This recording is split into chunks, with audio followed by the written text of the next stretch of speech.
नमस्कार, मैं हूं अंकुर और आप देख रहे हैं सत्य हिंदी का न्यूज बुलेटिन। एक नजर अब तक की सुर्खियों पर। वित्त मंत्री निर्मला सीतारमण के पति और अर्थशास्त्री प्रकला प्रभाकर ने लोकसभा चुनाव से पहले बड़ी टिप्पणी की है।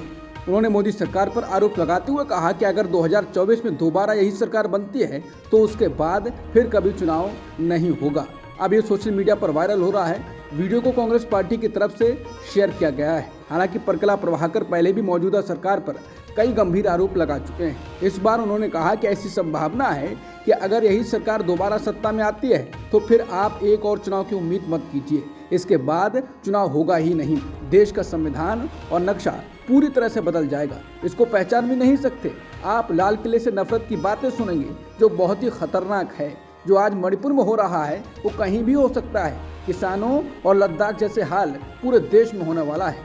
बीजेपी ने साल 2024 के लोकसभा चुनाव के लिए एनडीए 400 पार का नारा दिया है। इस पर कांग्रेस नेता कन्हैया कुमार ने कहा है कि ये नारा परसेप्शन मैनेजमेंट करने की कोशिश है। कन्हैया कुमार का कहना है इस तरह के दावे वास्तविकता को बदलने की एक दुर्भावनापूर्ण कोशिश है और सत्तारूढ़ पार्टी के हार के डर को दिखाता है। उन्होंने इस दावे पर सवाल उठाते हुए कहा कि अगर ऐसा है तो फिर बीजेपी उन नेताओं को पार्टी में क्यों शामिल कर रही है जो कांग्रेस में रहते हुए चुनाव नहीं जीत सके और इस्तेमाल किए हुए कारतूस की तरह हैं। उन्होंने कहा कि अगर कोई इसे करीब से देखे तो ये बीजेपी की हताशा और हार के डर को दिखाता है। लोकसभा चुनाव जीतने के लिए नेता और दल हर संभव कोशिश कर रहे हैं, लेकिन उनके समर्थक भी इसमें पीछे नहीं है। अब पीएम मोदी के लिए उनके कर्नाटक के समर्थन ने अजब काम किया है। पीएम मोदी की तीसरी बार प्रधानमंत्री बनने के लिए कर्नाटक का ये शख्स देवी काली की मूर्ति पर खून चढ़ाने की कोशिश कर रहा था। इस दौरान उसकी उंगली कट गई। द हिंदू की रिपोर्ट के मुताबिक शख्स का नाम अरुण वर्नेकर है। वो पेशे से जौहरी है। वर्नेकर ने कहा कि खून चढ़ाते समय उनसे छुरी पर ज्यादा जोर लग गया और उंगली का एक हिस्सा कट गया। उन्होंने कहा कि वो उसे देवी का प्रसाद मानेंगे।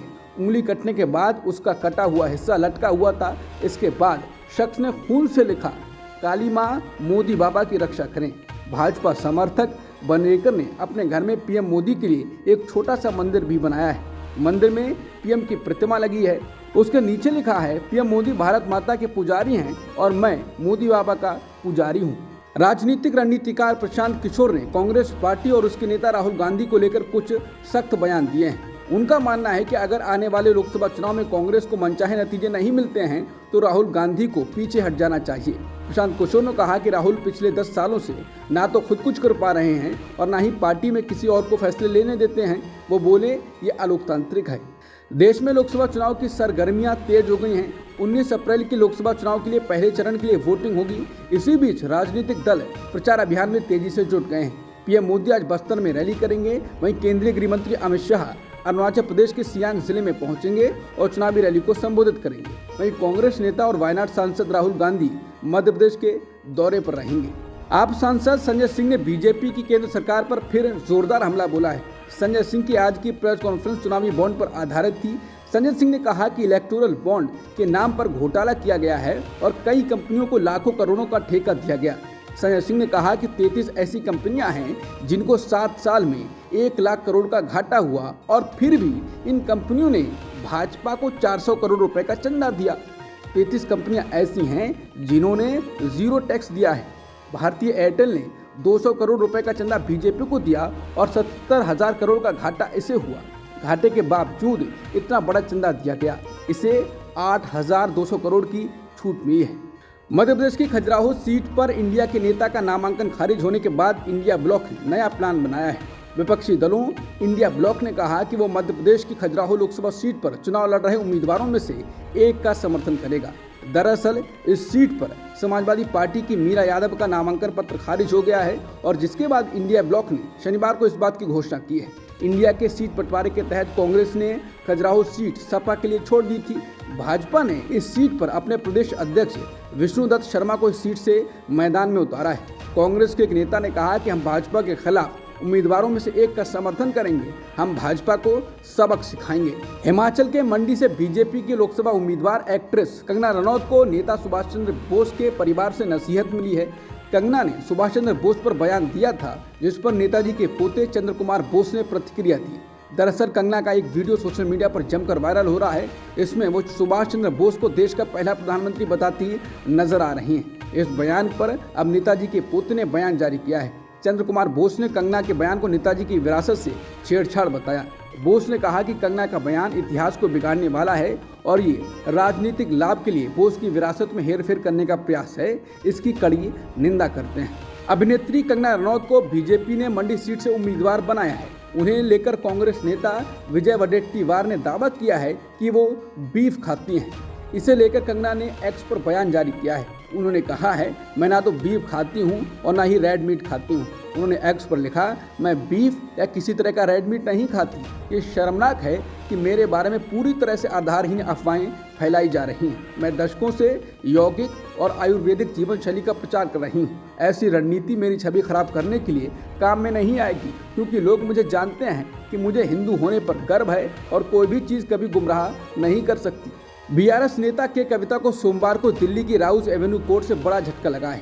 दिल्ली शराब नीति मामले में तिहाड़ जेल में बंद कविता की अंतरिम जमानत की मांग वाली याचिका को कोर्ट ने खारिज कर दिया। कविता ने बेटे के एग्जाम का हवाला देते हुए कोर्ट से गुहार लगाई थी कि उन्हें अंतरिम जमानत दी जाए। शराब नीति मामले में बीआरएस नेता कविता को पिछले महीने गिरफ्तार किया गया था।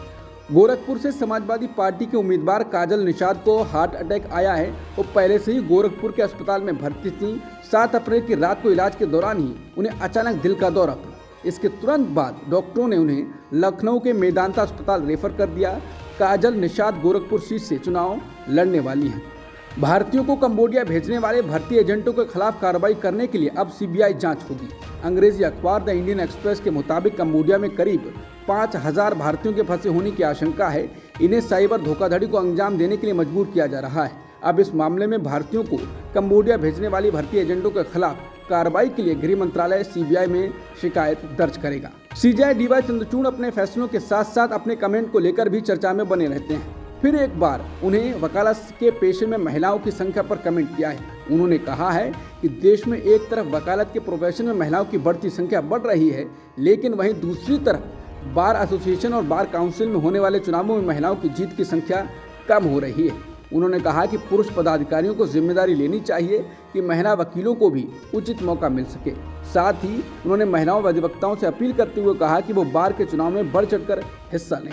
इजराइल में जनता ने एक बार फिर सड़कों पर उतरकर प्रधानमंत्री बेंजामिन नेतन्याहू के इस्तीफे की मांग की है और हमास के साथ चल रहे युद्ध को खत्म करने और देश में जल्द चुनाव कराने की मांग की है। CNN और इजरायली अखबार हार्ज के मुताबिक प्रदर्शनकारी शनिवार को तेल अवीव, कैसरिया और हाइफा की सड़कों पर उतरे, जहां उन्होंने इजरायली झंडे लहराकर और तस्वीरों वाली पट्टियां लेकर युद्ध खत्म करके बंधकों की रिहाई का आह्वान किया। गजा में इजराइल और हमास के बीच चल रही जंग को 6 माह पूरे हो चुके हैं। इस बीच अब खबर आ रही है कि इजराइल ने अपनी सेना को दक्षिणी गजा इलाके से वापस बुलाना शुरू कर दिया है। लंबे समय से अंतर्राष्ट्रीय समुदाय मांग कर रहा था कि इजराइल इन इलाकों से अपनी सेनाओं को वापस बुलाए। युद्ध समाप्त किए जाने की दिशा में सेनाओं को वापस बुलाना बड़ा कदम माना जा रहा है। समाचार एजेंसी रॉयटर्स की रिपोर्ट के मुताबिक इजराइल ने रविवार को कहा है कि उसने दक्षिणी गजा से और अधिक सैनिकों को वापस ले लिया है और अब सैनिकों की केवल 1 ब्रिगेड छोड़ी है। अब तक की सुर्खियों में इतना ही। बाकी खबरों के लिए बने रहिए सत्यहिंदी.com के साथ।